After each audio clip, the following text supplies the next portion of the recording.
raided by the police. It might have been about 3 years ago, and he took the footage and he turned it into a hit song, and then he got sued for it. He turned it into a money-making thing. Yes, I love it. So, and he just the other day walked out of the courtroom victorious. Mm-hmm. Name, you guys, Afroman. I mean, that's what they call him. Afroman just proved that in America, freedom of speech still means something, even when the cops don't like the punchline. Still alive. So we're going to talk about that tonight, folks, but also just hit the, I guess, just off the presses. Last night, Democrats just flipped 2 Florida seats, including the one that covers Mar-a-Lago, Donald Trump's place. So it's in Trump's own backyard. We are flipping seats, folks, and that is good news. So we're going to talk a little bit about that as well. And we would be remiss not to talk about the United States being in this full-blown war with Iran. We're talking residential buildings getting bombed, missiles flying over the Middle East, and the Strait of Hormuz is mined. And that strait, if you don't know, because I did not know about the strait before, is really, really critical. If you wonder why your gas is going up, it has a lot to do with what's going on with the Strait of Hormuz, which the Iranians control. So we're going to break it all down tonight. Didn't sound like they thought that out too well, did they? I don't think they thought it out. I'm pretty sure, given who the players are, I don't think they thought it out either. But you know what? This really begs for us to probably look at what anti-Semitism actually is, since we're in this war with Israel against Iran. And right now we have a right to complain or to go after those people who have gotten us in the war. And we should not be called anti-Semites. Of course not. But so what is anti-Semitism? And, you know, we were talking about this the other day. What is Zionism? Mm-hmm. And why at Wabi we don't have to pick a side between the oppressor and the oppressed. Nope. Right. We want to talk a little bit about that, because sometimes we don't really know what side to pick. Well, you don't have to. You don't have to be on either side, but you need to think it through, and it needs to be strategic. So we are Black Independent. And tonight I'm saying, folks, let's get into it, Mona. To the Black Independent, where we speak truth to power, unapologetically. For too long, the black vote has been treated like a given, but we're not property. We're not pawns. We are the descendants of those who built this nation. And now, we're demanding tangibles, not tokenism, because the era of blind loyalty is over. This is the Black Independent. Let's get to work. Let's get to work. And I swear I want to dance. I'm like bopping every time we do the intro.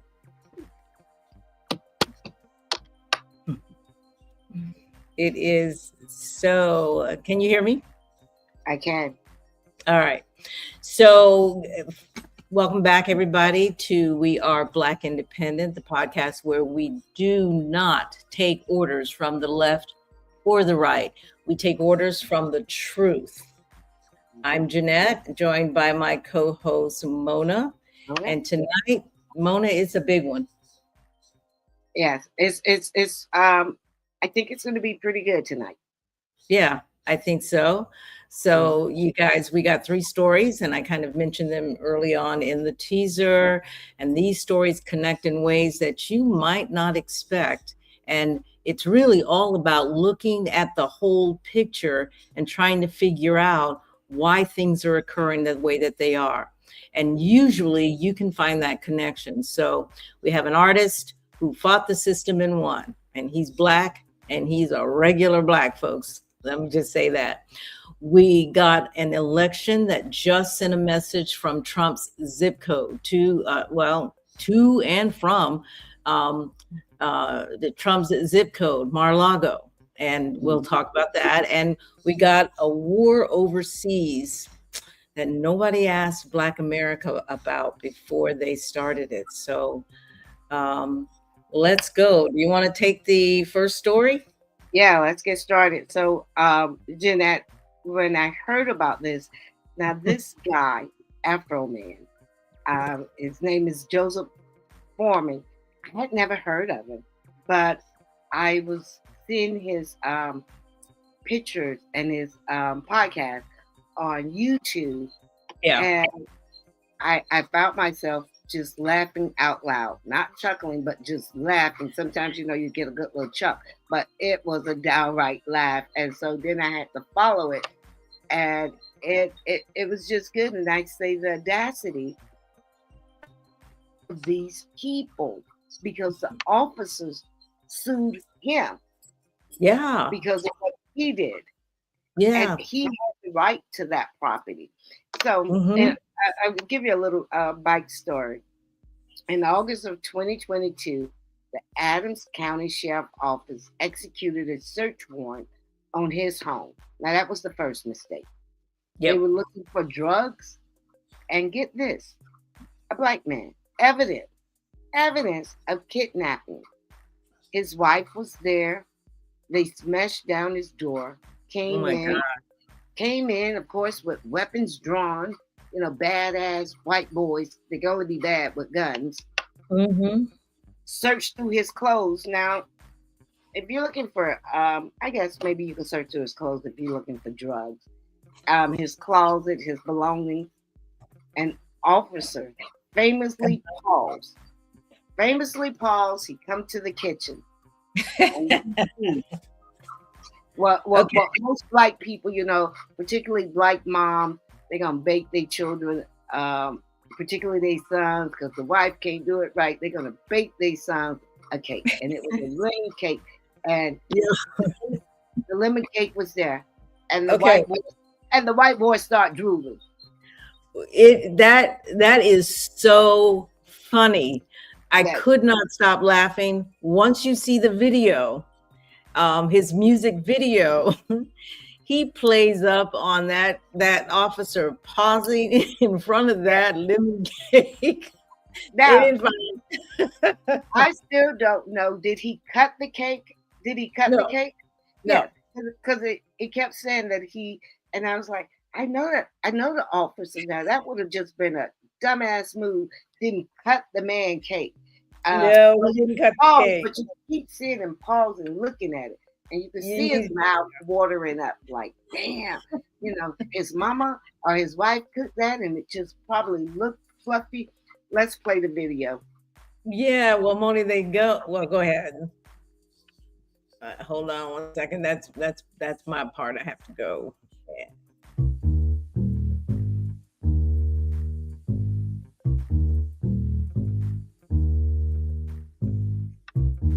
The Adams County Sheriff kicked down my door. Then I heard the glass break. They found no kidnapping victims, just some lemon pound cake. Mama's lemon pound cake. It tastes so nice. It made the sheriff wanna put down his gun and cut him a slice. Of what? Lemon pound cake. He wanna put down his Glock. Lemon pound cake. Trending on TikTok. Lemon pound cake. He's a family guy. Lemon pound cake. Got the munchies because he got hot. Lemon pound cake.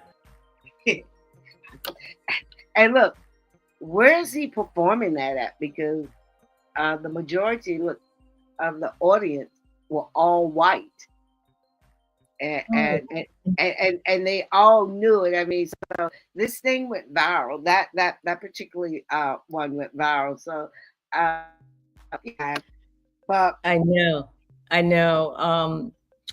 He goes and makes a video because apparently, and I don't know if you want to finish the story, but apparently when they broke in, he had cameras yeah, all over the house, yeah, right?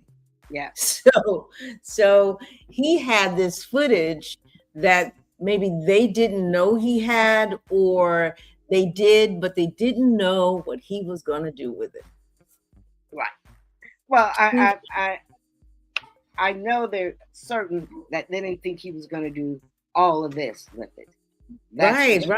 right, right, right, right. They little beta man minds couldn't think of this. They didn't know who they were messing with, and so no, it's always good when the good guy get to punch back. Well, But he absolutely punched back. yes, can you play the one with the guy on the stand? I wish I could, but that's one that I did not get to. So you're Did you gonna get have the, to correct did that. did No, you get the neither one? one. You didn't get Neither any? one. Okay, yeah, no worries, no worries. I'm sure Yeah, everybody like have neither one. But yeah. if you keep doing the story, I'm gonna try to get it over and at least do one of them. Yeah, no, because look, we're gonna go on because I'm sure everybody know that he won the case. Yep. Um, undeniable. They were suing him for $4 million. The guy, he said it has put a stain on his name. Um, it Right. appears So okay, go ahead. No, I was going to say it appears that it might be a small little county or something. Didn't seem like it was a big county. It could be something like Polk County, something like that, where everybody knows everyone Yeah. because they all sound like hillbillies. It seemed like a very hillbilly type town. Hmm. What I love though is Afroman is just a regular Joe. He could be my neighbor. He could Yeah, be, down at the next city council meeting. yeah, He's just a regular black guy yeah, whose house got vandalized yeah. because they not only broke his door down, they something else they broke, but they Well, they also stole it. They stole his stole 400. They they stole his took his $400. 400 they took his $400. They didn't find drugs, which is what they were supposedly looking for. Of course They not. didn't find some kidnapped woman, which is Right. also what they were looking for as well. But what Mhm. they found was lemon pound cake. And that's all they found. So he said to them, hey, it's a false whatever. You guys need to come and fix my door, fix Yeah, my house. You and broke give it. me You back and give me broke back my money. and give me Yeah. back my money. I understand he got some of it back, but they refused, and he found a way to recoup his money. Hmm. And so he made a video because he is a rapper, apparently somebody who even was up for a Grammy at one point for a Yes. song. Yes. Yeah, and he's pretty popular out there with the younger crowd. Yes. I never Yes. heard of him before until I, this. yeah, I never heard of him, and it's a good way to be introduced to him. Yes. It is because activism, folks, can come in so many different ways. If Yeah. that isn't activism, because they were claiming that he defamed them. Yeah, let's read off some of what they were claiming for him because they were trying to get $4 million out of this guy. So The cops. in March 2023, Mhm. seven now, Adams County Sheriff deputies filed a civil lawsuit against Afroman. They claim defamation. He lied about them. Invasion of privacy. He used their likeness without their permission. False That's what light. they claim. He portrayed them in a false way. Collectively, they were seeking nearly $4 million in damage. So I've only seen highlights, but the one guy I want to show for the lemon pound cake. Mm-hmm. He said, I don't think it was the one with the lemon pound cake, but the other one. He says, well, he's saying he slept with my wife and he called me Yes. a son of a bitch. And so Yes. whoever Afroman attorney was, he was really good because even that, if you just listen to that, I'm dying the way the attorney was asking him questions. And he says, you're gonna you're saying defamation because he called you a son. Are you a son of a bitch? And you are a son of a bitch, aren't you? And he was like, well, no. I mean, it was just the whole thing. Even the judge, when he had to read the verdict, that was funny. So, Yeah. Yeah. this whole So, thing. so what, to just what's our take on it, folks? And we're just going to give you the Wabi take, and then we're going to move on to the next segment. But so this is bigger than Afroman. I just need you guys to know, Afroman is a great sort of model for what it is what the lesson was for all of us. This is about whether regular people, especially Black people, can document what the police do to them and speak about it publicly. If the cops had won this case, it would have sent a chill through every person with a phone in their pocket. So it is extremely important that he won this case. He won it for us, and he did it in the most creative way possible because that's who we are. We are creative people, and we can figure things out. Take note, folks. For the times we're in, we need all of the creativity out there so that we can stand up for our rights. Well, it also says it's a double standard that's out there. Cops break down a Black man's door on a tip from an informant that turned out to be a lie. They found nothing and charged him with nothing. Then when he responded artistically, they claim they're the ones that are the victims. So we need to call this mess out. That's all there is to it. But that, it's always this reverse racism, reverse psychology that they use because I'm sure it probably was one of his racist neighbors who gave that tip. Okay. Instead of them investigating, they just going to instantly get a warrant and apparently a no-knock warrant because they kicked the door in. Kick the door in. You got to stop with that kind of stuff because this whole thing could have went some other kind of way, perhaps if he was home. Could have gone other kind of way. Because if somebody kicks your door down, and if you got a gun in your house, you got to figure out what is going on. Hello, that's true. That's true. So. Also, the Streisand effect. Attorneys warn them when you sue someone for drawing attention to something, you draw even more attention to it. Yes.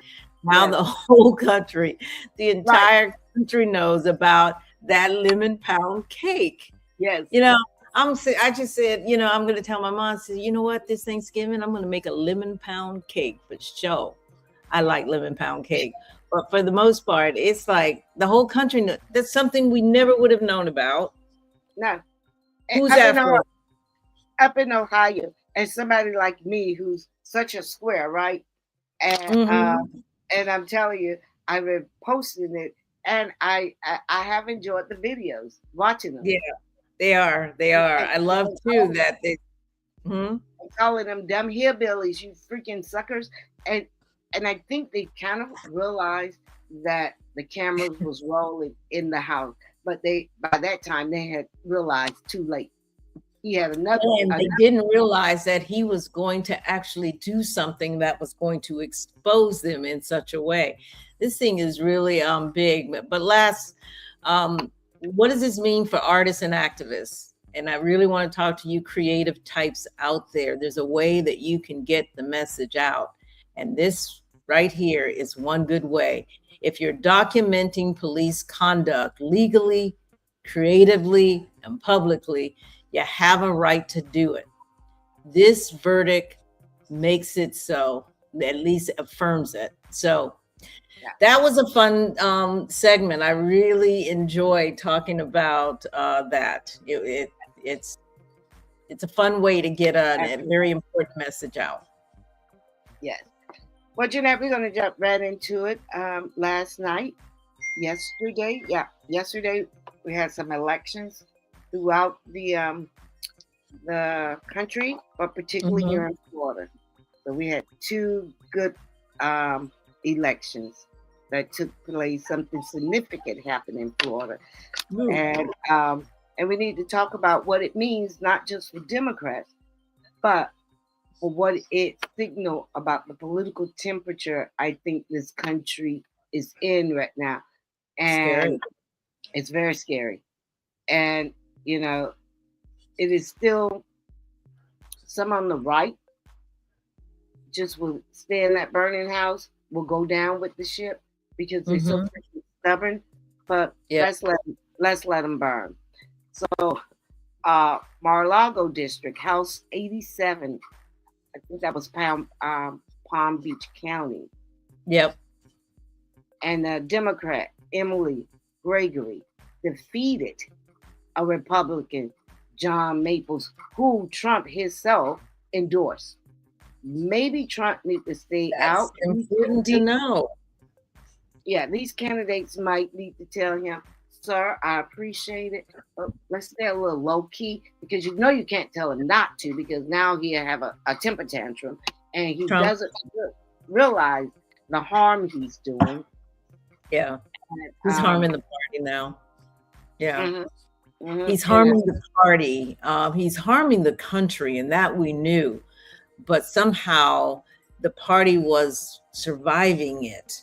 But now he's harming the party. He's harming the candidates, and they know this. They know this, and it's one of the reasons why we see all of the strategies for oppressing the vote. So they are right now trying to figure out ways to keep as many of us from voting as possible because they know Trump is now harming the party. And his own, I mean, that was a big message with Emily Gregory winning in Mar-a-Lago's district. That was big, which means he doesn't have that magic pixie dust that he can, put over people. Those people are voting against him. Particularly in his backyard because Trump won that seat by 19 points. The previous Republican won it by 19, could be either or, but Trump won it by 11%, one of those. And so they assume, of course, that was going to be, a sure win, a safe seat. But no, they flipped it by 2 points. And that's a swing of maybe now over 13 points. So it is possible, folks. It is definitely, that shows you, get in the race, run. It is possible to start flipping these seats. Now, again, because they know it's possible, they're going to figure out how to make sure that women are not able to vote. Many, many women are not able to vote. And they're going to make sure that Black and brown people are not able to vote by claiming that you need to have the right documentation. And the right documentation is not going to be what it used to be. It's going to be something in addition to. And most people that I know a lot of people with a passport, but I also know a lot of people that do not have a passport. Of course. And the Democratic Party really got to push back against that because you said something last week that I didn't think about. That is a poll type that we had to now start having all these things. But guess what he did? He voted by mail. And the Save Act, they want to eliminate vote by mail. For real. No, for real. He's not a proponent. The Save Act, he's not a proponent of voting by mail. Yeah. Did he voted by mail in that election, yes. And not only him, his wife and Barron apparently voted by mail. The whole family voted by mail. What you saying? And of course, we're going to see that it's probably no cheating because knowing this guy, he's going to vote in Florida, and he probably will vote in Washington as well. because that's Yeah. who he is. Well, he's not going to vote in both places because Oh, he would. I mean, that's too obvious. Ivanka did it. They did it in the first election, and they said they didn't realize it.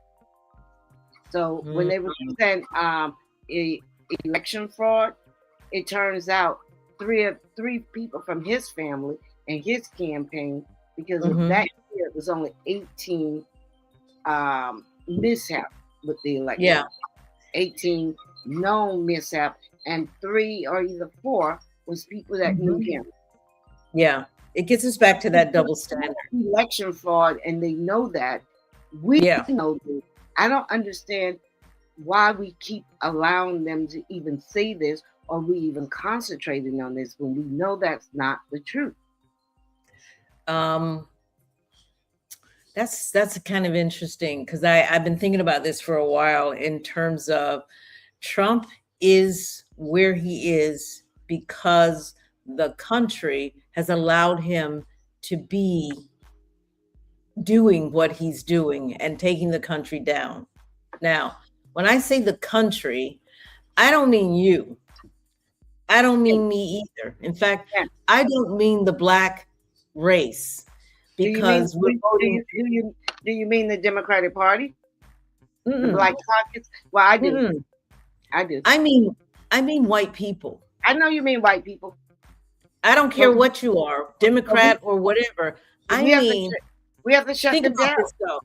Think about this. Would Black people allow anybody within our diaspora to rise to the top and act a fool like this, and to be as evil and corrupt as he is? Would we allow that? I don't see that happening. If they had an agenda in the white community, I say if they had an agenda that they really wanted pushed, that they've been focusing on for 50 years, not going to get through. And they found someone to get through. If they found someone who could do it, then yes, I think so, because they're both white. They haven't been as desperate. You're talking about white folks. White folks get through. Evil white folks get through. Yes. But what I'm saying, on the evil Democratic Black folks do not get through. On the Democratic side, they have not really pushed an agenda that they wanted so bad, that was for them. The Republicans really want to break the system. Their party wants to break the system. The Democrat really has nothing that they really care about. They're willing to go either way. So they don't really stand. So that's why I say, if they really had something that they really want to fight for, they would have done it too. Black folks? Not Black folks. Okay, because I'm talking about Black folks, but white folks, definitely. Yes. They can move evil right to the top. Mm-hmm. Mm-hmm. They can overlook. We don't move evil to the top, but we don't move evil to the top. That's the point I'm making. Yeah. They can move evil right to the top and excuse any and everything that person does. Black people don't excuse bad, evil behavior. We don't. For ourselves. We don't excuse that. That's why Barack Obama got through, because we saw him as good.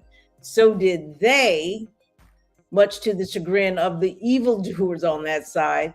But we don't send our leadership to the top if they are bad people, if we perceive them to be bad people or not good for the whole. And that's part of the problem you say we have, is that we have a tendency to say, okay, you've got to do for everybody and not just for us. And that tends to be what we do. But my point in all of that is our tendency is not to vote for evil. We vote for good.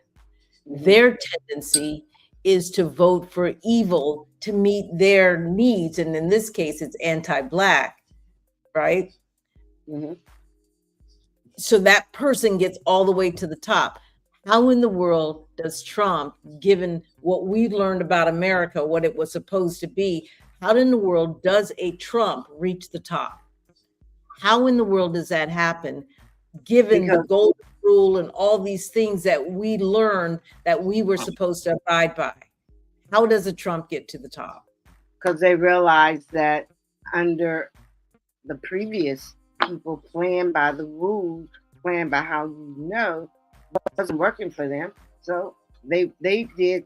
Now look, I don't really have a problem with, like, as I say, the system got to be broken. They say the system has to be broken too, and he is breaking. Just didn't have anybody. I'm assuming they just didn't have anybody on their side who was strong enough to break the system, keep everybody in line. I don't agree with the way they're breaking it. I think, of course, that the Democratic Party could break it and rebuild it in a more just and fair way. Democrats are breaking it. I agree with you on the breaking the system. The system for Black folks, because we've been perpetually on the bottom rung for 400 years, there is a system in place that keeps us there. Even though we might do well in entertainment, some of us might do well in sports, but in general, this system is not for us and needed to be broken. The problem I have with us is we are not coming together to fix it in a way that on the other side of this, we are going to rise to the top. Right. Well, right. If we stay, I'm not all that talented for entertainment, and I'm not all that good in sports. If we stay the course that we are with this democratic shift, nothing will change as I see it. All that we will do is put blue back in power. But I don't know how it will benefit us. And most people say to benefit you. Well, let me ask you this. Why do you think the political sphere will change? What reasons are, because some people say the economy, but is the economy any different from what it was under Biden? With the exception of gas. Houses is still the same. Groceries is still the same. Pretty much now, with them cutting jobs, and now gas will go up, but gas gonna fluctuate. You know, okay. Gas is always. I don't think that housing was the same. Everything was on a decline. Everything was falling. Inflation, all of that. Being stabilized. I have to show you this chart every time we talk about this. It's like, come on. Was housing declining? Housing was an issue. Housing is now and was an issue. In fact, with Florida Rising, that's one of the big things that they really focus on, especially here locally in this region. Even across the country, they're the same. Housing is an issue, especially as a lot of corporations are buying up these houses, what have you. The rent is too damn high. That's not my quote. That is somebody else's quote, and it became a mantra. The rent is too damn high. So housing is an issue. Yes. But when it came to those other measures, the Democratic Party is what I'm saying is, by switching out the regime from the left to the right, how do that benefit ADOS? Doesn't, because neither one wants to tackle. Right. Neither one wants to tackle American descendants of slavery and what is owed them in this country. Neither will touch that with a 10-foot pole.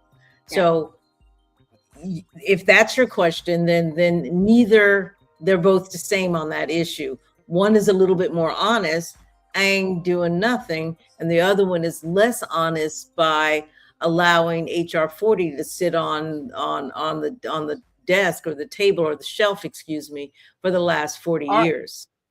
or not do anything with the criminal justice system.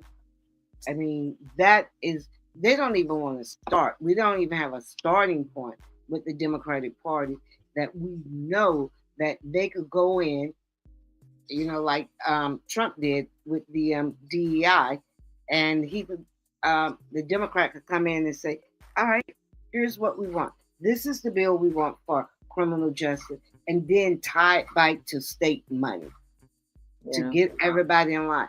I mean, Trump or the Republicans aren't that smart to know how to do this. It's not Trump. Trump's just following orders, but the think tankers are the same people on the left.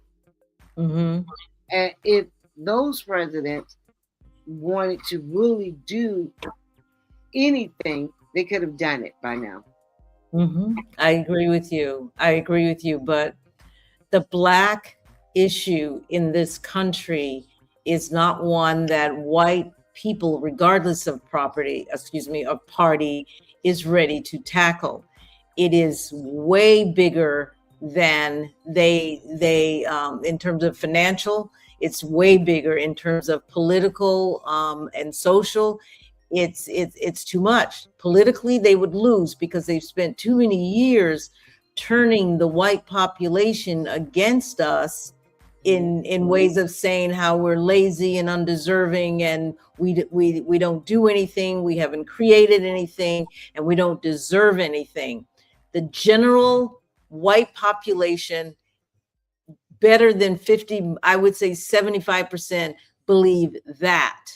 And they're so convincing that we believe that in larger numbers than I care to pay attention to. And certainly Black immigrants that have come in, they also believe that, because that's the narrative, that's the story that has been perpetuated for such a long time. So ADOS has a really big job because neither party is going to touch it. Well, what's the solution? Because look,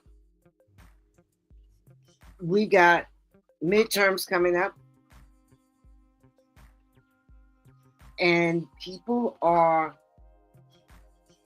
Texas after Tallarico and Jasmine Crockett. Those people are still a little divided, and the Democratic Party to flip the seats, because what I think they need to gain 3 seats in the House and 4 in the Senate, right? Yeah. And regardless of how they feel or what they think, they need us to help them. Right. Can't be done without. Cannot be done without. That is true, but they're going to try.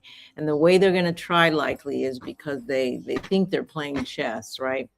The way they're going to try is to focus on the Hispanic population in those areas where there are large numbers, because they know Hispanics aren't all that keen on Black folks either. Well, Hispanics isn't all that right keen on the Democratic Party. So, well, that's true, but because the Republican Party are screwing them in some major ways, they think they're going to be able to peel off enough of them to make up for what they might lose in the African American base.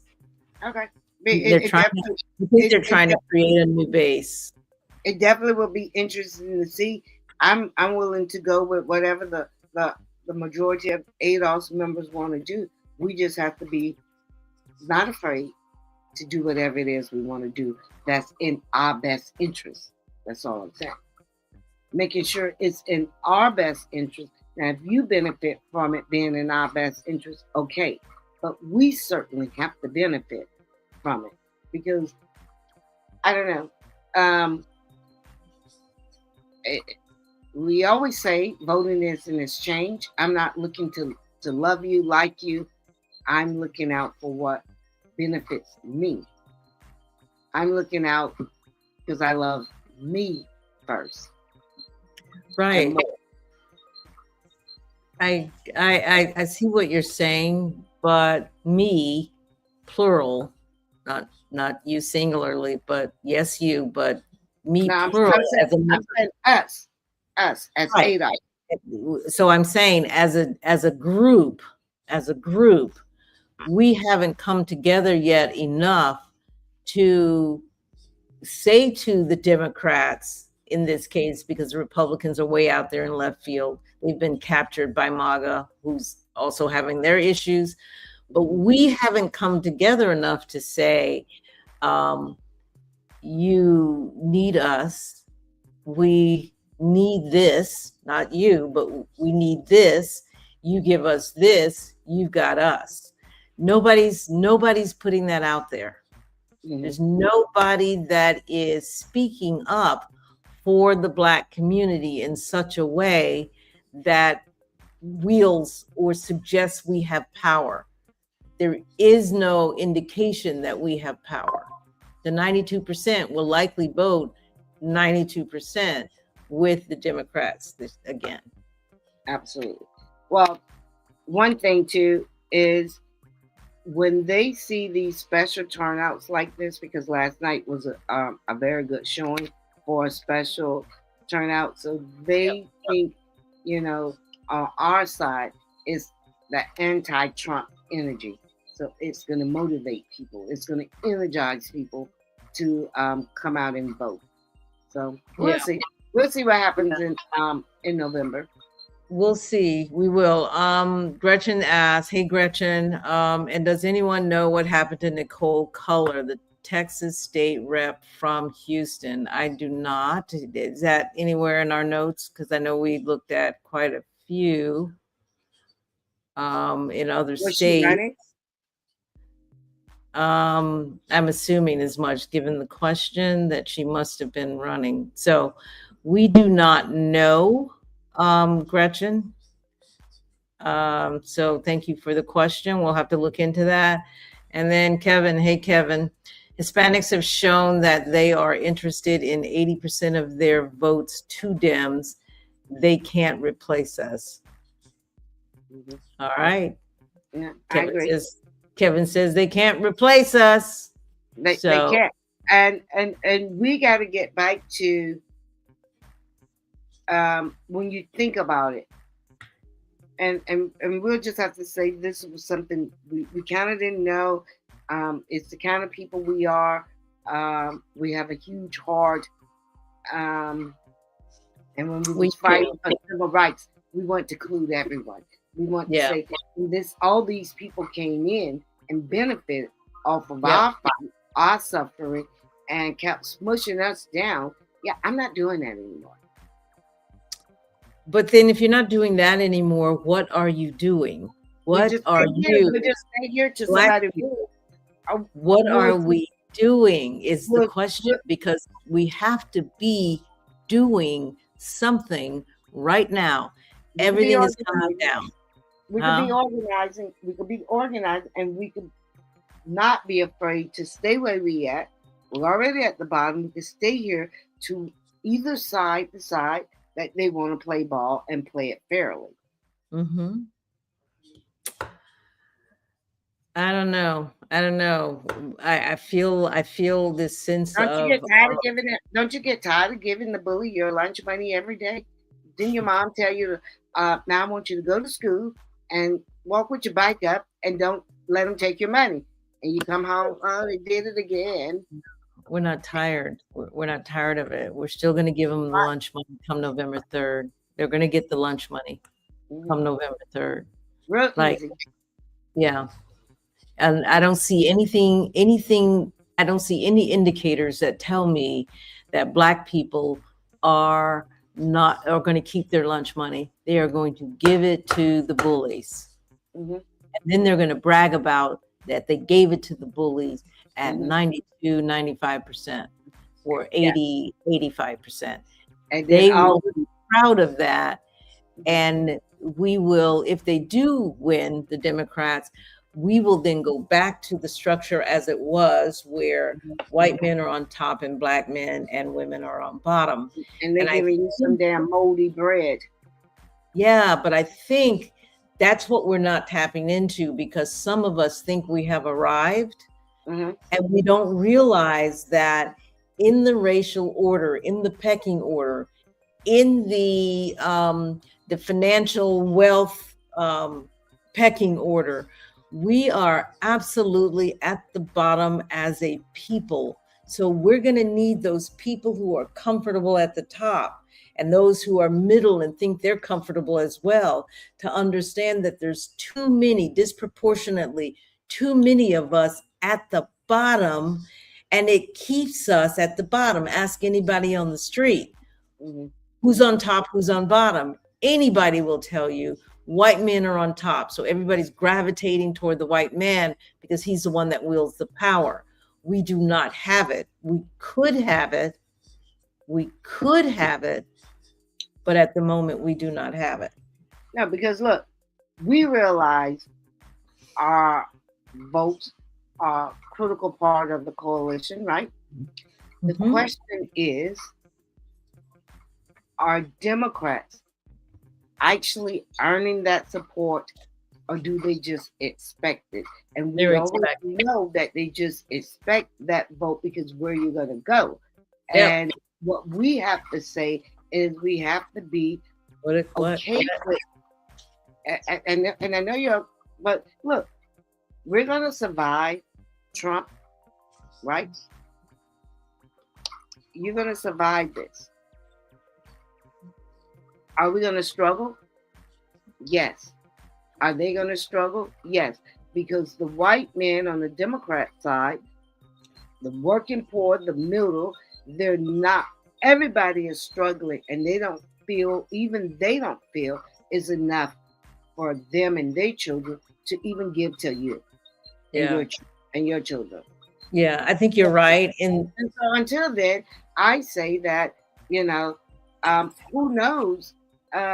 When we came out of slavery, we was all Republicans. Republicans might flip, and Democrats might, everybody might walk away from it. Yeah, and people need to understand. Again, I'm not into the labels, because I think the labels are distracting, and people are describing things that are just not real, not so. Republicans that freed us from the slave. Well, the Republicans right now want to make you slaves. Tell me what happened that shift occurred. Well, the people changed the parties. Get it, folks? And we changed based on our needs and and what we wanted. So we were issues oriented at one time. We were not married to a party. We moved on the issues of how do we take care of ourselves, and we're not doing that today. We moved because the policies was put in place, and it was an exchange. Exactly what I'm saying. Once those policies and that is changed, it kind of flatline, right? And we realize now that we need to have new policies, and more is changed with the Democratic Party, and we haven't seen that. And I'm going to say probably since the 80s, a significant change that we need as ADOS people. That's true. I would say since Martin Luther King's death, civil rights happened. Martin Luther King's civil rights, the 60s, the 70s, the 80s. Everybody. So we got laws put on the books that protected us, and then they went and expanded those things so everybody could, affirmative action, so everybody could, and it did not necessarily correct what initially they were trying to correct in the first place. And the Supreme Court then in more recent years pretty much struck it to say, how can this, let's get rid of affirmative action for college admissions, because how can you differentiate from one black person to the other. They don't all need it. Well, that's true. And so ADOS went to lineage, which is the most appropriate thing to do. But things are so watered down now that we do have to rethink policies for the times that we are in now, right now. And we don't have people in place who can push policy. And I don't mean necessarily just the politicians, I mean the Black leadership as well.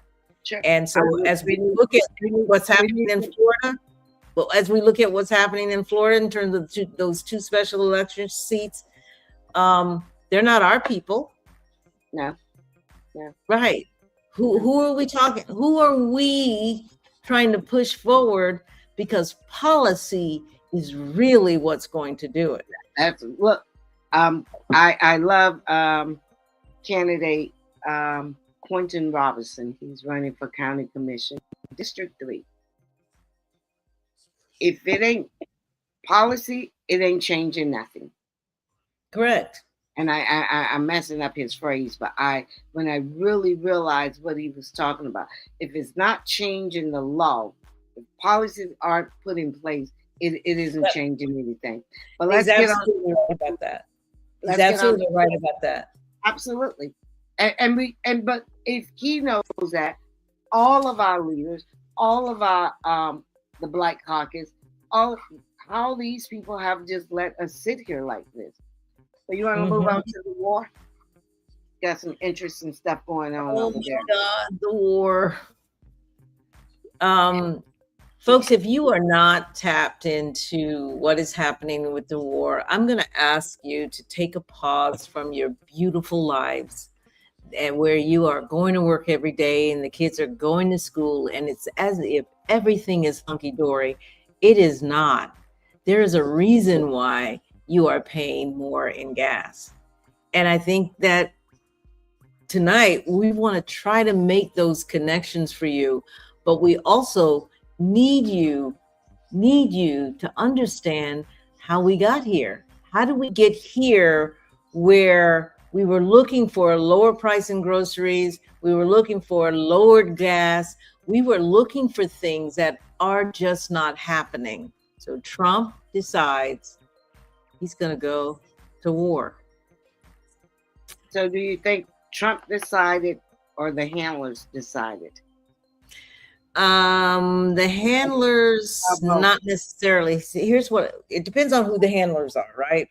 Mm-hmm. So I truly believe, and this is a belief that's out there, not just me, Trump is being handled, but he's being handled by another country.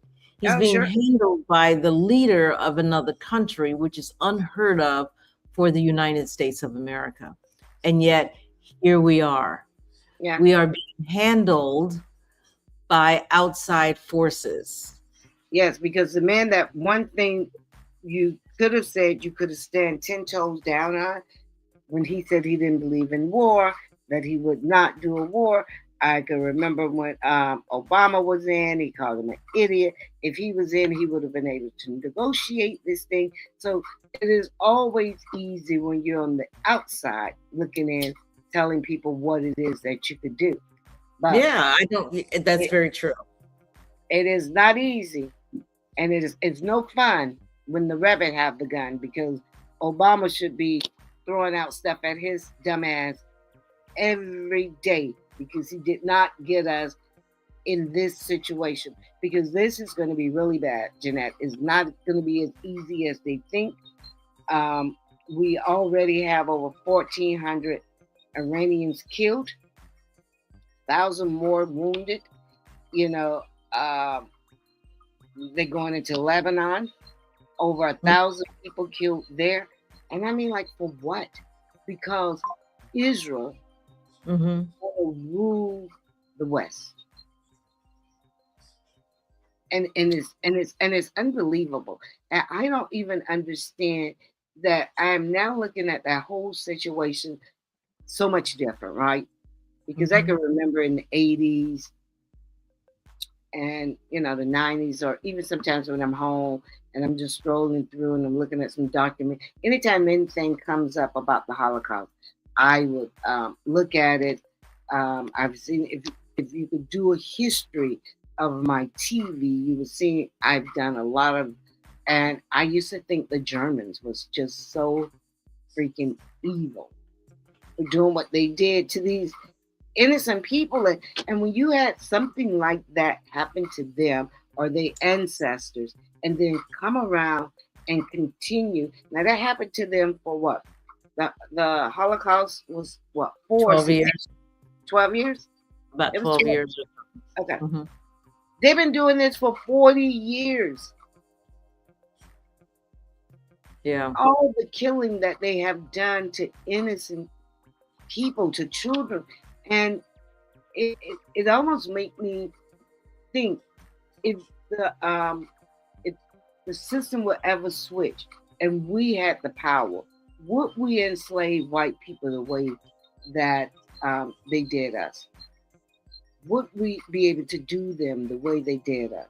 Because no. when you really look at what slavery, it was horrific, particularly here in America. Yes. And what their ancestors went through. If it's true, what their ancestors went through, it is no way that they could turn around and do what they did. I don't see that. Yeah. I think that you're absolutely right. If the tables were turned, I don't see Black folks as being as evil and or cruel as they certainly were for us. And as we witness it in Gaza, and we're witnessing it, we witnessed it in the Holocaust, and there are probably many examples of white attack or white overtaking indigenous people and Black and brown people, and not to say anything of the indigenous people of this country. But in this instance, Trump and Netanyahu just wanted to go to war. And America really does partly become a superpower, especially after World War II, because of its weaponry. And when there's a war, we make a lot of money in this country. So Republicans, if you notice, whenever the Republicans are in power, the industrial complex, which was it Martin Luther King said that he wasn't into the whole military, I guess it's the military complex issue. Well, Republican presidents tend to take us in war, and it's really more so than anything about the dollars and cents. And when you think about this particular war, who really benefits, who's benefiting, it is the rich white, the 1%. Yeah, they're benefiting, especially those who are in the whole military end of things, making weapons and that type of thing. They are benefiting like fat cats. But who loses? Who's losing right now? So well, you know, if the people who going to come home in body bag. That's the ultimate loss. And yes, they are. Yes, they are. There are families who then are going to find justification in that loss, even though they know, we all know, but they know it's a war we should never have been in. Oh, absolutely. They know. Right? They will find ways to say, my son they will tell them, your son is a hero, your daughter is a hero. Because that's one of the ways that they frame stories in such a way that we then feel ultimately patriotic. We get this gold star, silver star, whatever it's called, gold star families. And we suddenly are comforted in knowing that your son or daughter died in a war. But this war is not a war that should have occurred. And Americans should be outraged, in my opinion. So I think black moms are going to feel a different way when you got a president who have a son who's old enough to be in the war. Mm. You want to start a war, then you lead first. Your son should be enlisted. If nothing but for show, he should be enlisted. He should be on the out there. You look at the royals. They sons are in the wars. They serve their countries. Mm-hmm. So yeah, he definitely needs to be there. So when you say that it will give, and I'm thinking you're meaning white people, because a black mama is going to feel some kind of way if her son comes home in a body bag.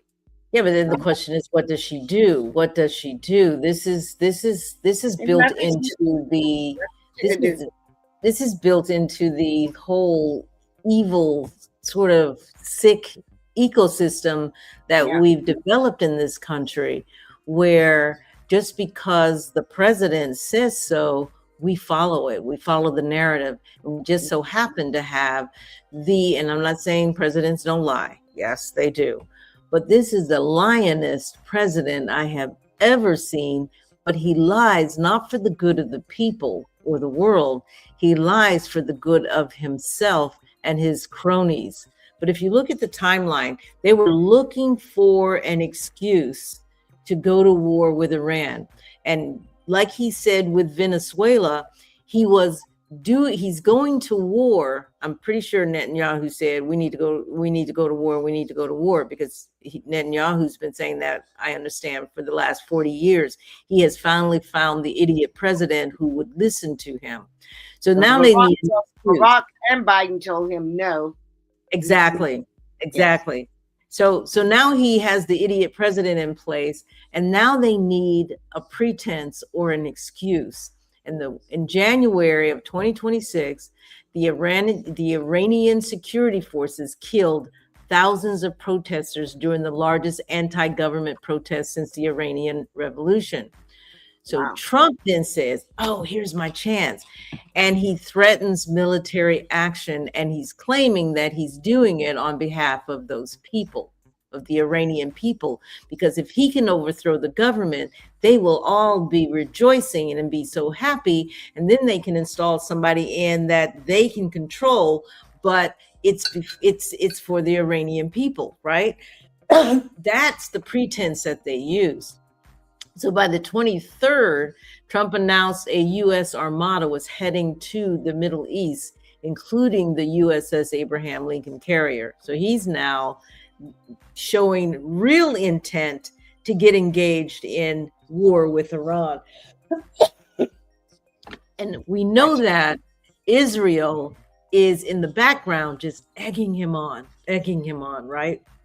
It's crazy. So by February, the U.S. and Iran held an indirect nuclear negotiations in Oman's capital, Muscat. Now, Trump is not a negotiator. Trump can't negotiate himself out of a paper bag. I don't care what his book says. What was the book that somebody ghostwrote? The Art of the Deal. He has no idea what's in those pages. He doesn't follow it. And according to the ghostwriter who wrote it, he wrote that book. It really wasn't anything about Trump. Trump cannot negotiate. And he uses bully tactics, to your word earlier. He uses bully tactics to control his family, his friends, the Congress, the Supreme Court. He uses bully tactics to get what he wants. He has never negotiated seriously anything.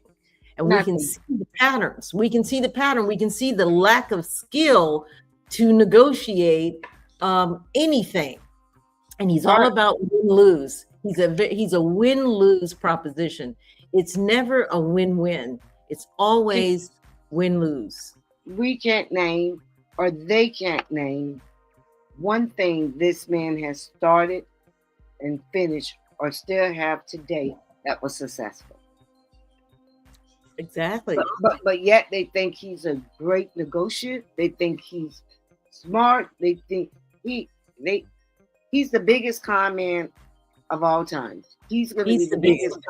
He's going to be the biggest con man, and a lot of people are going to going to feel like they have a lot of egg on their freaking face when all this is over.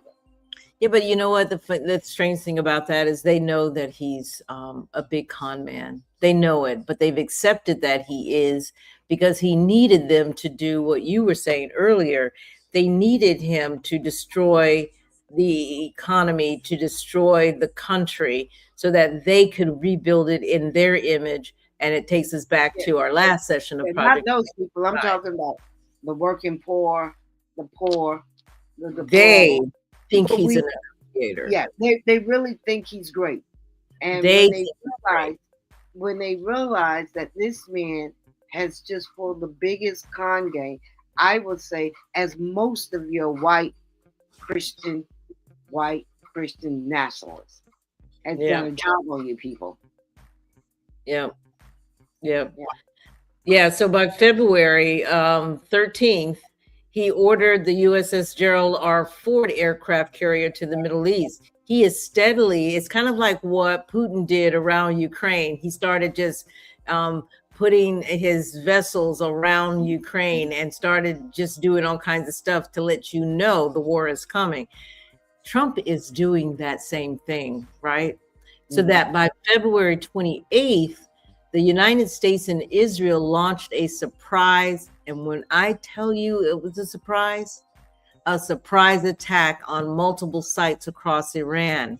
Now, it's a surprise because Iran thinks they're in negotiations and they're about to reach some kind of agreement because there's things on the table that they are ready to work out or work through. But Trump launches an attack. Well, Trump and Benjamin Netanyahu, because our own Senate didn't know this was happening. We all just woke up. I remember we all just woke up that Saturday morning, and we hear that they have struck Iran. And we're like, "What the heck? What? How is this possible?" Yeah, and so they actually killed the supreme leader Ali Khamenei. Yes. In the strikes. So Trump is feeling like all big, like he got the main chess piece. He's the winner. He doesn't realize that they're like a snake. You cut off the head, another one. I mean, they grow another. They just grow. They got his son, who this man, who's 85, who could have been. That's why it was in negotiation because now he got a little wisdom. He's slowing down. He's getting ready to meet, I guess, his maker. The son say, "Hell no, let's go." Yep, the sun rises. What they thought was going to be just a strike, they were going to be done with it. It was going to be over, and they killed him. And he thought that was going to be something by taking their leader out. So Iran. But here's what I love about it, and I hate to say that because it sounds like I'm on their side and not our side. And if it sounds that way, that's probably true.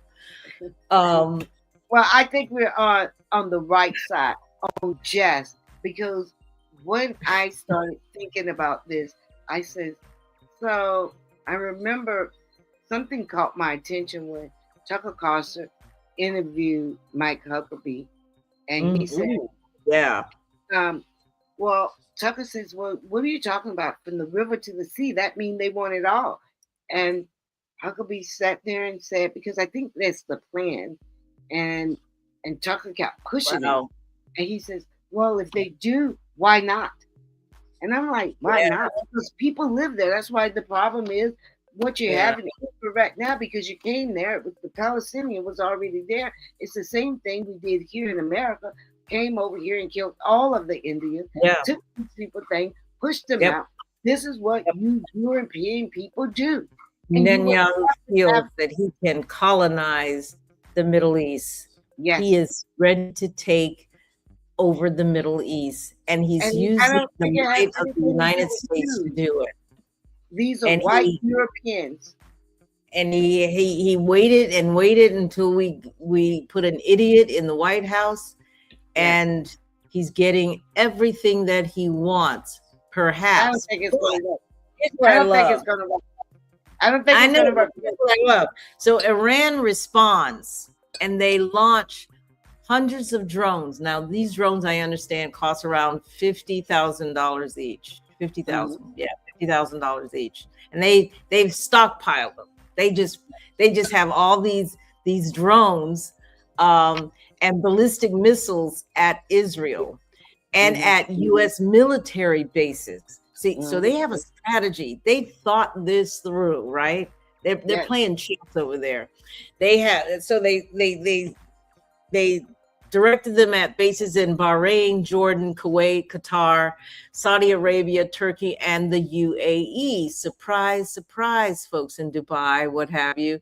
Bombs are coming your way, right? Yeah. Nobody expected that. So a drone strikes military base in Cyprus. Iran reportedly mined the Strait of Hormuz. Why did they not think about the Strait of Hormuz and how important that was to the world economy is crazy. And it tells you, having Trump as the chief, what is it called? The commander in chief, and having Hegseth as the secretary of, let me do this, war, is they've fired all the top. There's no way we can win this thing. Yeah, they fired all the top generals, but they think all these nuts. Oh yeah, you don't need. I could do this. I could. So everything he thought he could do on the sideline, he is now in the hot seat, and he is finna get all of this because these people, they're stupid. And that would be like putting me as the Secretary of Defense or War. I don't know what to do. Yes. It's like, what are you, crazy? One of them is a reality show host, and the other one is a Fox News TV commentator. Right. What are we talking about here? Oh, mom said that he was a nut. His own goddamn mother said it.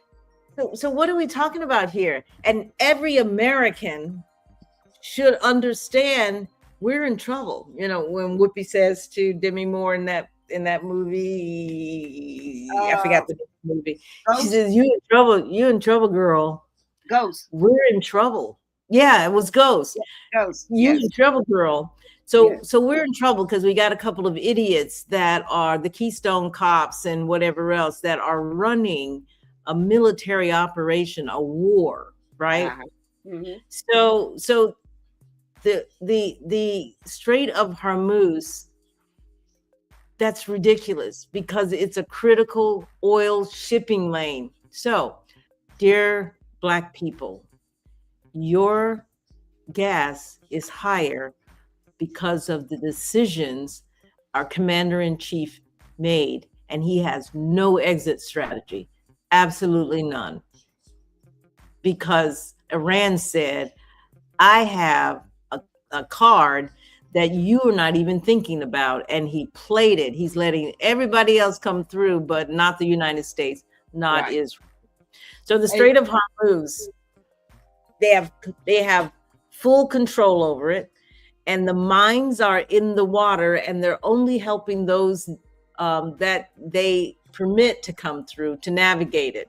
The oil prices, they're up there, and the global markets are just crazy. And look, as they should. You can't push me into a fight and then tell me how to fight it. Right? Yeah. And you can't tell me when to stop the fight. That's enough. I can remember growing up, I would never let stuff go. Right? You're not gonna tell me when it's enough. It's enough.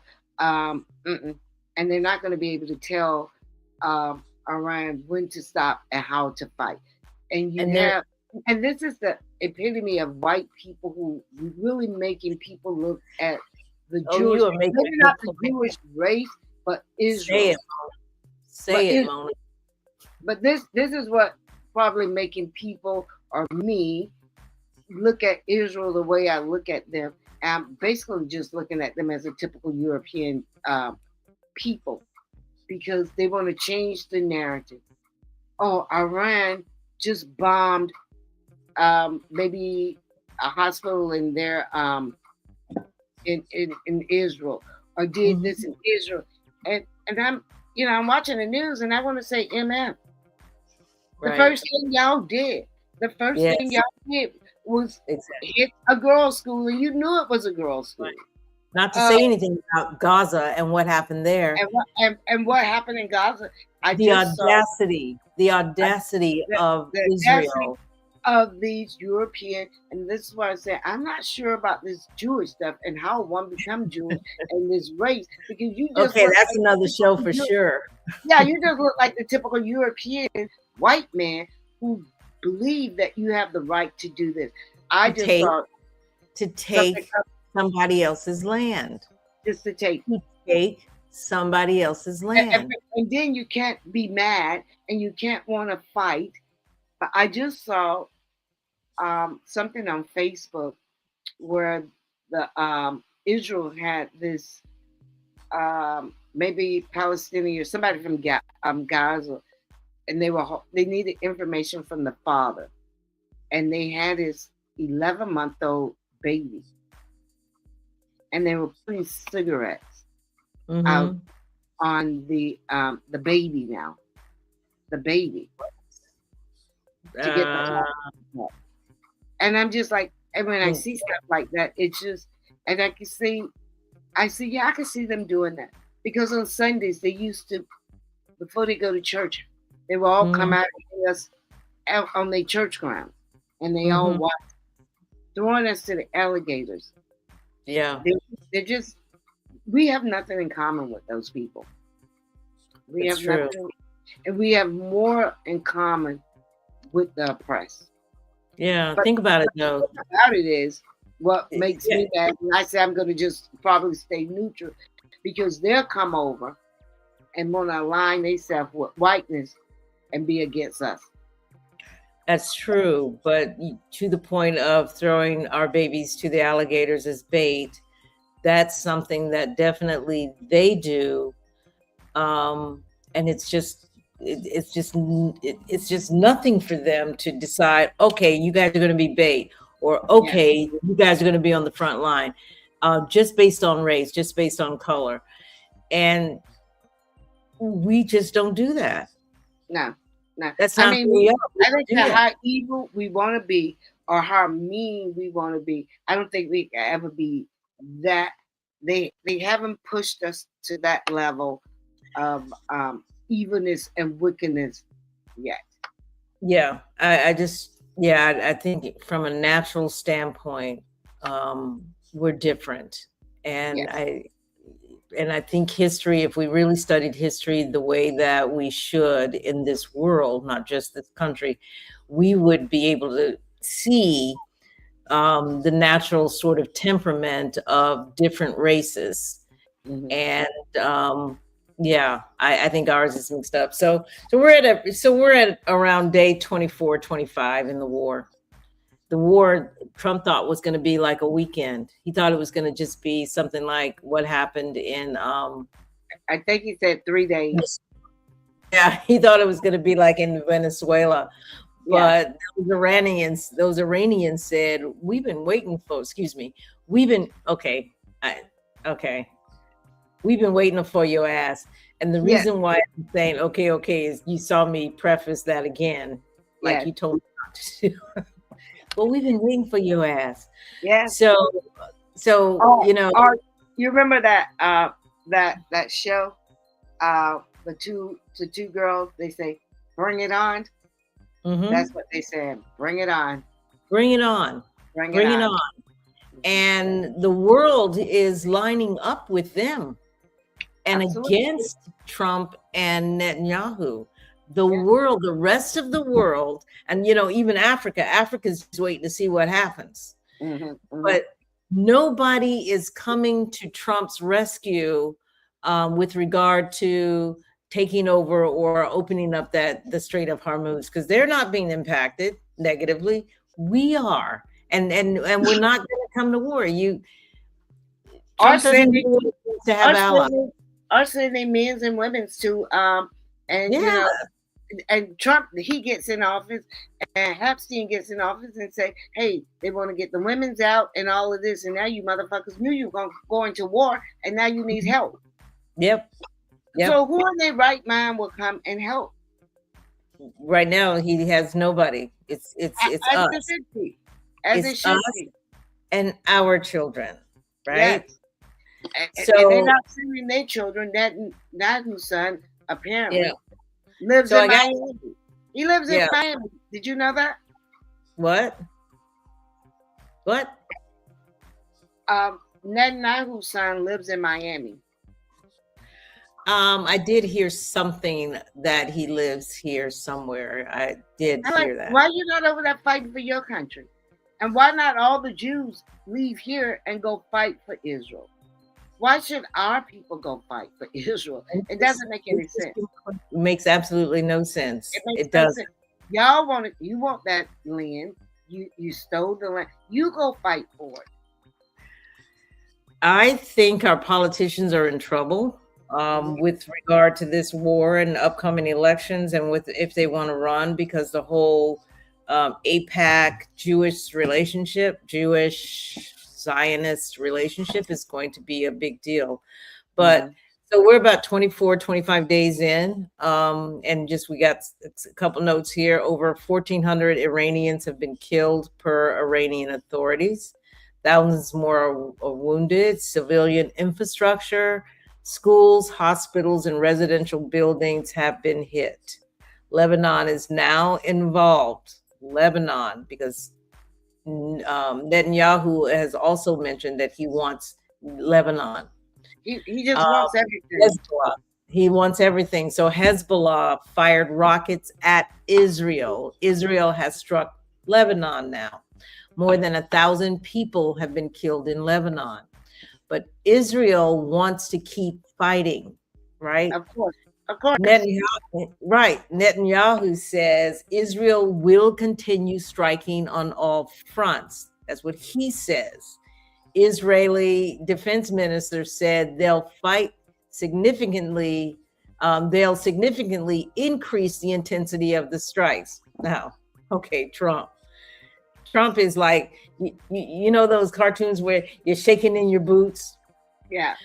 Trump is sending mixed signals now. He said, we've won this war. Doesn't that sound like Trump? Right? We past tense won this war, he says. Well, because the idiot didn't understand what they were pushing him into. And plus, I didn't think he knew about the pushback America was going to have. Yeah. But, you know, he's now caught in a spot. They're sending over, or they might have already sent over 3,000 of our servicemen. So, they're en route. They're definitely en route. And they say they're going to intensify. Well, you ain't got the people to intensify shit. Yeah. And so I wouldn't be sending over our people to die for what? We are sending troops over at the same time. So this is where the signals are mixed, right? So he's saying we won the war, but Iran is still fighting.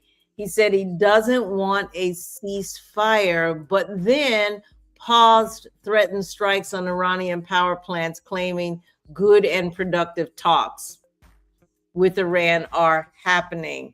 But Iran says that ain't happening. Iran is denying that those talks are even occurring. I love it because we all know Trump lies on people all the time, creates a narrative that is a lie and hopes nobody will buck him. Republicans allow him to lie. Democrats also allow him to lie, right? And he's expecting that Iran is going to do the same thing. Iran said those talks are not happening. So Pakistan has offered to host peace talks, and an Israeli official told NPR, and talks in Pakistan may happen later this week. So more U.S. troops are heading to the region. Pakistan wants to host Pakistan wants to be what, the diplomat here, Yeah. the mediator. Mm-hmm. Okay. Okay. Yep. Okay. Kind of like we tried to do that between Ukraine and Russia, and Oh, okay. nothing's happening, right? Hmm.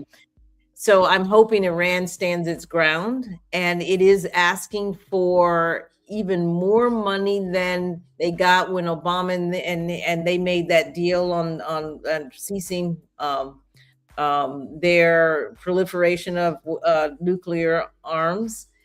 Hmm. Obama made a deal. They were holding Iran's money around 14 million or something like that. Obama released that as a part of the deal, and they stopped proliferating weaponry, nuclear arms. And that was that. Trump came in and blew the deal up and said, Obama shouldn't have done that, blah, blah, blah. Well, Iran now is asking for triple the dollars. And it's not money that's theirs, it's money that he's going to get from the taxpayers. That's on the table. And they are insisting that they want to be a part of the nuclear armament in terms of their country. So Iran is putting things on the table that are just totally out there. Mm-hmm. Trump opened this up, and now, and I don't blame them. If I were them, I would want it as well. Absolutely. And the fact of the matter is, they get to tell us we can't have these type of missiles, or we can't have this type of stuff. But who's telling America or Israel what they could have, or any other country? And who is really following any of this stuff, particularly after Trump now? Any other country should be able to say or be a worry that America do not stand to the agreement. Exactly. I could not trust America again. Yeah, Ukraine had nuclear arms and they gave them up. America worked out that deal. They were going to give it up, and America was going to protect Ukraine, and they gave it up. Russia still has theirs, but look at what's happening to Ukraine. And is America defending Ukraine? No. So other countries are looking at that to say, America, you are too fickle, you are too unstable, and your people vote in crazy idiots, and we will not trust that. Well, the voters cannot be trusted by the rest of the world. I think America is afraid of Russia. They don't want a war with Russia. Of course, because they have nuclear arms. They got to stay out of it. Yeah. Israel, who America back in Kennedy's time was told not to create nuclear arms. Israel ignored America and created them anyway, right? And shortly after, I think Kennedy sent a letter to whoever the prime minister was there, or the president then, and within 6 months, Kennedy was shot. I ain't saying. What are you saying? Are you saying that the Israel? I mean, look, Israel. I'm not saying that. I'm not saying that. All right. Maybe I'm. But I want you to notice the proximity. I want you to notice, and within 6 months he's shot, and now they and shortly, and when LBJ came in, definitely nobody stopped them from making the nuclear, and so that's what keeps them safe in that region, right? But America's told them no, do not do it, and now they're saying to these other brown countries, notice the black and white. Brown, black, brown, white. The brown countries. People are European. They're European. Right. In the Middle East. What? They stick together. They stick together. They support each other. They definitely. So the U.S. is about to send around 2,500, 3,000 additional Marines. They're in the process of doing that right now. I heard it on the news earlier. The 82nd Airborne Commander is heading to the Middle East. Human Rights Watch says the forcible displacement and deliberate targeting of civilians in this conflict constitute war crimes. Too late, the war crimes have occurred. Netanyahu and Donald John Trump, war criminals. Mm-hmm. So, and this man just gets to do whatever he wants because uh, he started this war without the backing of the Congress or the Senate, which is I don't know how. So Yeah. so, Yeah, anyway. it's awful.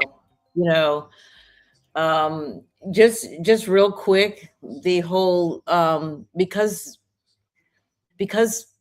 Israel is we're hearing Israel a lot.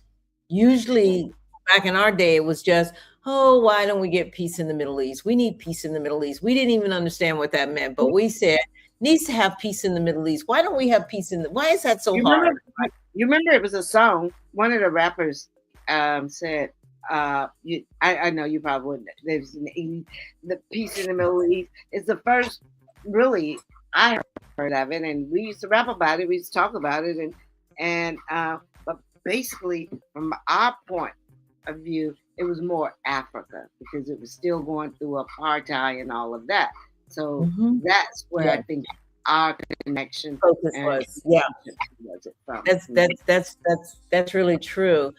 But even to be anti-Semitic, you know, to be against, Dramatic, whatever they yeah. call it. I didn't never even think that was a thing, right? I didn't think that was a thing, kind of like anti-blackness, but then Right. anti-Semitism has become like you could go to jail if you say whatever. It started becoming bigger and a major issue. It's like I never even thought about Jewish people. I never thought about Zionism. I never thought about Israel. All I knew was peace in the Middle East, and I couldn't understand why couldn't they get along over there, right? Right. Yeah. Look, most of us grew up not even really, and I don't think till recently. Now we knew about the Cubans growing up in our neighborhoods, right? Wasn't really a big Jewish, a few Italians growing up in our neighborhoods, things like that. But I not didn't a pay big attention to it. push. All of this stuff really probably came to light for most people. It just reminds me of Charlie Kirk. Everybody heard about Charlie Kirk once he got shot.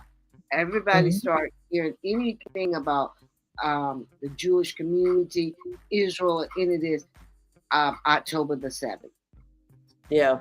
And I don't think it took 5 days for people to start saying, well, wait a minute. Israel, we don't like what you're doing. We don't like how you. Exactly.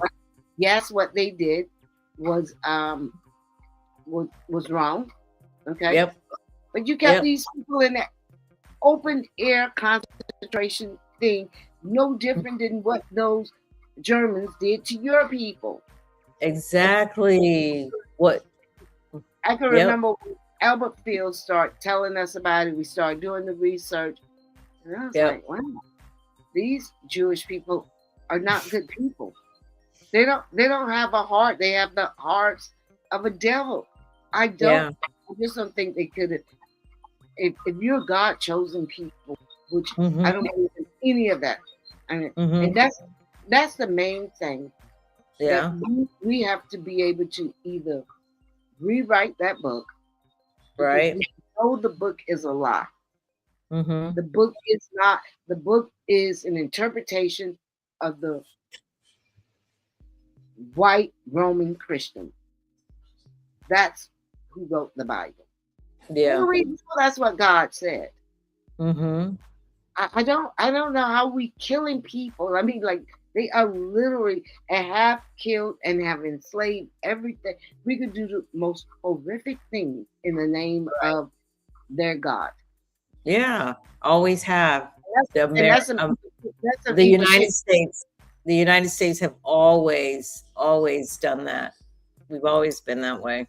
And we have black preachers who also believe it, also have gone over there, have supported Israel as well. Why? When they know, I would love to talk to a black pastor, but um, no one would talk to me about it because I really Really? would like to know. Have you Yeah, tried? I've asked to. So what we learned about was the Holocaust, and we really we were very sympathetic to their issue, just like you said. We learned about how awful, and and then I learned a little bit more. I think in the last, I would say, decade, and then it was kind of like, what do you mean the United States didn't want these people over here? And then they were in a boat, not a boat. They were in a ship that's kind of stayed out in the waters until, and they turned them away. There was just so much. And then I started really reading up on the Jewish people and their influence here in the United States. But it didn't really hit home until October 7th. And while I could say, like everybody else, yeah, they have a right to defend themselves. But like you said, but they went overboard, and they became the very people who oppressed them in Germany. They became those people. Now, to talk about the Jewish people, and to watch what happened to people here in this country who didn't defend Jewish people or whatever on college campuses, what have you, that even made us pay attention a little bit even more. Like, what's so special about the Jewish people? Because did they suffer any difference here in America or worse than we did on college campus, in the ghetto, in the thing? And I almost forgot about when they was trying to come to America and they wouldn't accept them. And everybody could be so hateful against us as a race of people, which we didn't do shit that harm you, hurt you, or anything, right? Right. And it is the white men who don't really like the Jews that I see all the pushback. It is the Europeans who we hear all of that kind of anti-Semitic stuff coming from their side. They're the ones who like to wear the Nazi over here in the United States, the Nazi symbol on their arms. I mean, it makes them feel, these micro-penis men, it make them feel good. To put this, black people, we don't need this kind of stuff, and we don't do this kind of stuff. But they will push against us versus the people who really hurt them. Yeah, they absolutely do. Mark Young, and he's on YouTube, and for whatever reason, I don't see it here, but he says, yeah, they're giving us the middle finger. I don't see it, but it came up in my, for some reason, we've got to figure out how to make sure we are on YouTube and we're seeing it. I see Lynette, who's on YouTube, but I didn't see Mark's message, but he just made a comment that I cannot get to. Sorry, Mark. But you make a great point that, hold on one second. Yeah, you make an excellent point. But I think that the sympathy we have for the Jewish people is real. You know, their history of the Holocaust, that is real. And that's exactly why Netanyahu's government is so deeply painful and disturbing to watch, because it looks the same way. It looks the same as what they told us they would never allow to happen again. And then they are doing it. So bombing residential buildings, displacing entire populations, killing women and children, cutting off food, water, and medicine.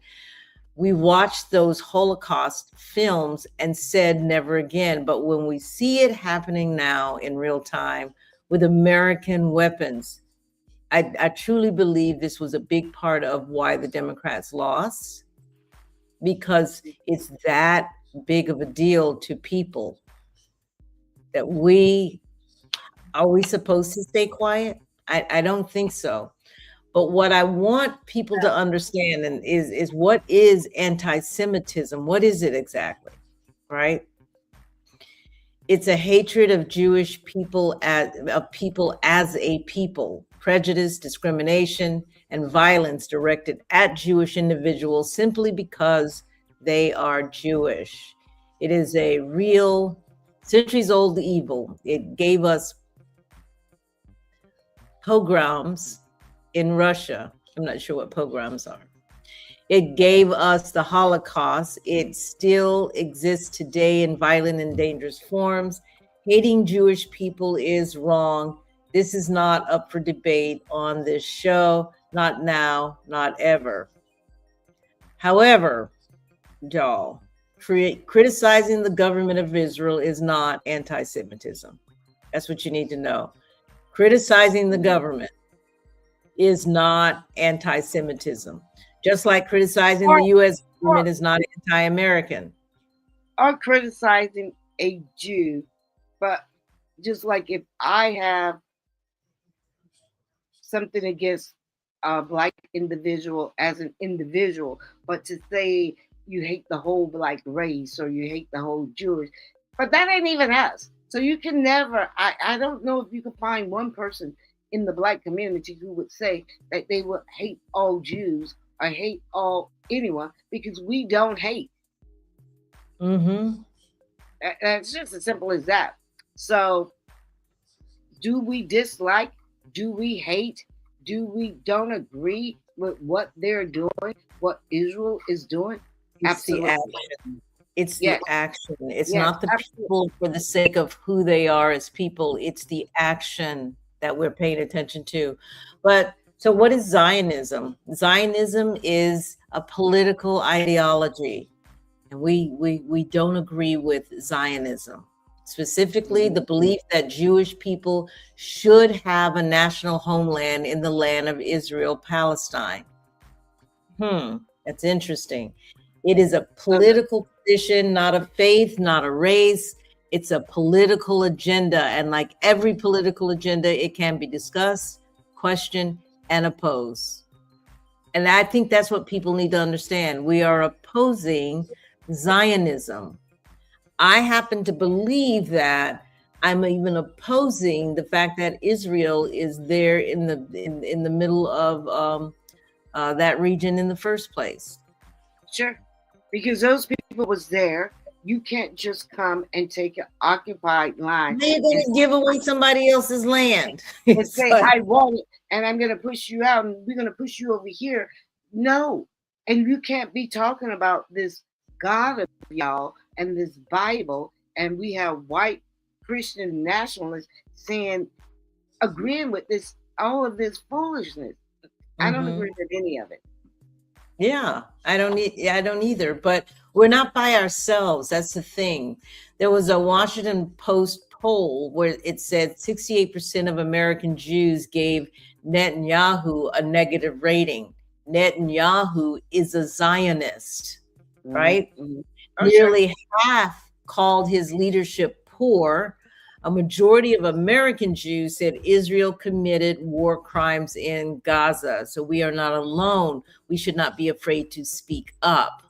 That's what I'm saying. We should not be afraid to look at our politicians and expect more from them to not support this continued attack on brown people in that region.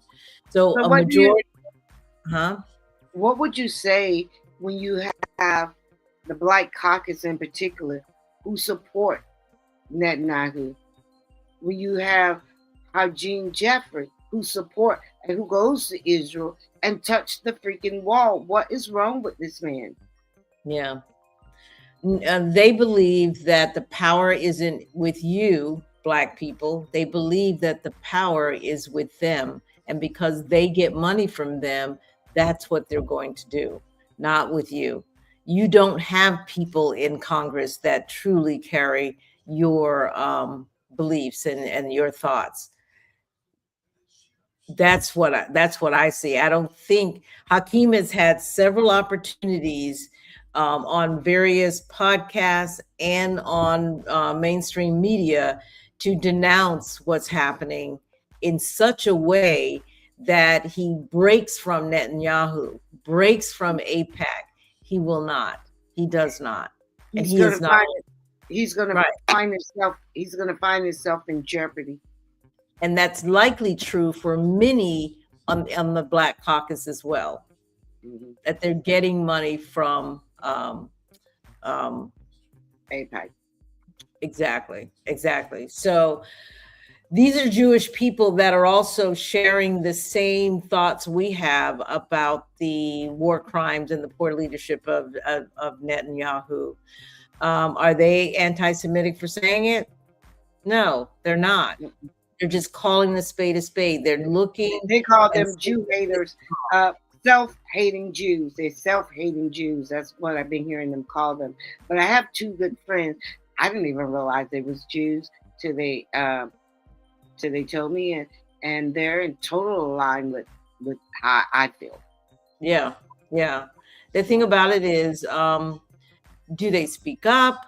How do we begin getting even the Jewish people to stand up? There are some commentators out there that are Jewish and that are speaking up. Sure. But are they speaking out against Netanyahu? What's happening there? I don't know. I don't really see any outcry major from that particular group in the United States. I have to look out for that. So you have mostly professors and things like that who would speak out, who are Jewish, who parents who have direct access to the Holocaust. But I have to look out for the two people I know to see how they push back, or if they push back. Be interesting to know. But I'm sure they don't want that smoke, right? Because these people apparently have a lot of power. Yeah, they do, but you don't want that smoke. Black people didn't want that smoke, but we fought the good fight for the last 400 years to get out of slavery and to for equality. So And to be able to call out racism. But here's where I have a problem. What do you mean you don't want that smoke? It's They like, would tell okay. us, even Jewish people would tell us that's not racism. You can't tell us. You got to stop saying everything is racism. And now everything, I've never even heard anti-Semitic to October I think it happened with some Jewish organization here did to Orlando. And I said, okay, so I don't know if I would have had to been made to come and do it and say I'm sorry publicly. No, hey, I didn't mean anything about it. Yeah, it derailed Jesse Jackson. Remember? Yes, yeah, and destroyed his whole. Particularly after that, it's that and serious. this is what I don't understand, how they do certain things with it. Obama had to denounce. What was the attorney? His spiritual leader, Jeremiah. Reverend Jeremiah Wright. He had to denounce him, and he can never probably even speak of him again, because at the funeral of Jesse Jackson, he wouldn't even acknowledge that he was there. That's so crazy. That is so these people. Welcome to America, racist. So these people have all this control over everybody. Everybody, they do. So it's gonna make everybody. Remember, you could say something like, you do this like a Jew, or you whatever. You could say some kind of thing. And that would be considered the worst thing you could do, is equate them to money. Yes. If you equate them to money, that was even a bad thing to do. Yes. Well, I didn't know this growing up, because my father used to say, "Ooh, we used to live on 15th Street, right? And we would always walk to the corner store. I think it's 21st and 15th. 21st, it was five and dime store. And I can remember him saying, and I'm no more than 5, 6, 7. They always try to Jew you out your money. He used to say that. Ooh, It was just yeah. a say. It was See, just a that was not good. That No, wasn't good. when But I I know that phrase because I've heard people say it as well yes, a lot. and our parents used to say it all the time. Apparently, maybe Yeah. they own the store. But the same thing, but I think when I heard it, I just Mhm. heard it just a couple of years ago that it was offensive to them. So then I says, okay, well, I don't have to say that. But it's the same thing as when white people and maybe some Jews used to say, well, I don't want this nigger rig. That was just something they always say, right? About us. Yeah, but Everybody have I these thought things. we said that. Can we can't no, they used to say it. Can we cancel them? Can we destroy them for saying that? No, we don't have the kind of power they have. They have power. Let me we just got a hard stop, and I'm just gonna remind everybody about the NAACP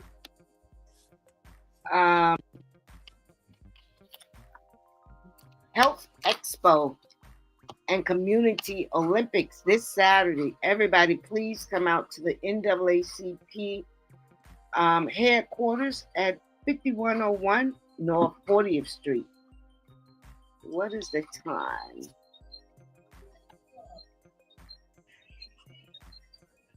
Check out their it's good. Registration starts at 8 o'clock. Check out their Facebook page.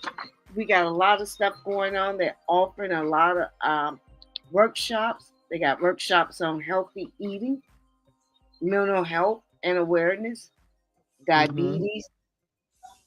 I've always tried to renew the CPR class, but this year I'm not going to be able to make it this Saturday. I have a funeral, but I would love to do the estate planning. Even if you have done your estate planning, every so many years you should update it.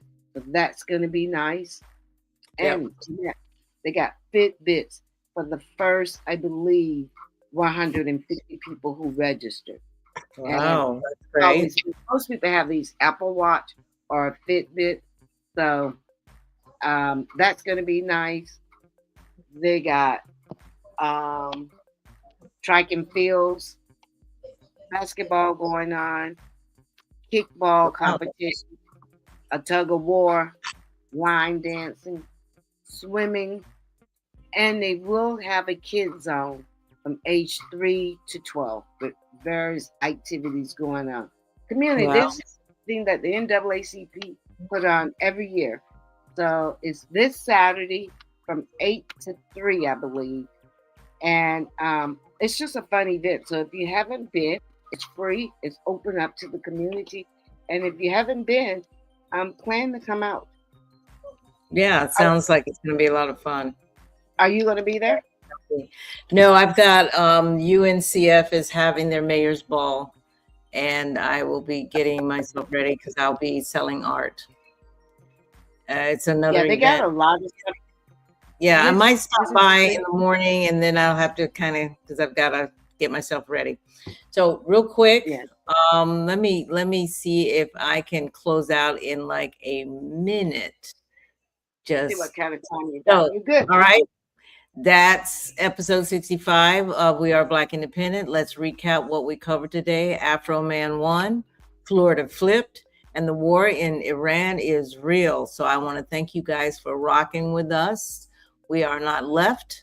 We are not right. We are free. So if this episode hit different, share it right now. Text it to somebody, post it in your story, drop it in a chat. Please, please, please subscribe on YouTube. And we want to hear from you. What do you think about the Afroman verdict, about Florida flipping, and about the war? Hit or DMS us or drop it in the comments. See you later, everybody. I think we are good. Anything, Mona? We're good? I think that's all. See everybody Saturday. All right. Bye-bye, everyone.